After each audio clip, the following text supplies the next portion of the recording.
China has been very active in the negotiations in finding peaceful solution, not only Syria dispute, but also in Iran nuclear issue. China this time actually is a mediator or coordinator. I think China is acceptable to all the parties concerned, to Iran, to Russia, to the United States.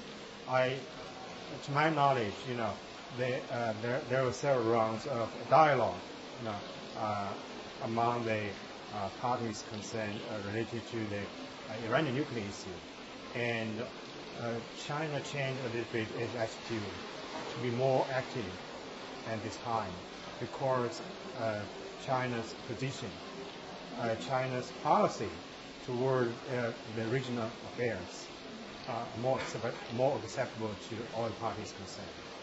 Yeah, actually, this is the question I asked yesterday to your Vice Foreign Minister, whether China and Russia can join together to establish a counting missile defense system.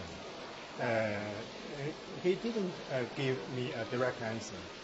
Maybe there are a lot of obstacles on the way for China and Russia to cooperate in this regard. For example, political obstacles and the technical obstacles. I don't think at this moment the two countries' militaries prefer to share their missile information data. Maybe Russia would like to share the information with the United States because you have a stop cheating. But I think Russia and China now are facing the same challenge. The missile defense project started 10 years ago, 20 years ago, actually in the eyes of your country, of Russian, of Chinese, is really a bad program which will deteriorate or destroy the strategic stability among big powers. Yeah, according to my knowledge, I think the trade between China and European countries are still increasing in the previous 8 months this year. So I think, of course, there's some declining trend between the two sides. I mean, China and the European Union and other European countries. But I don't think this will completely change the trade, partnership between the two sides. And I can give you another example. Though we are facing the financial crisis, the economic situation, the world economic situation has been not so good.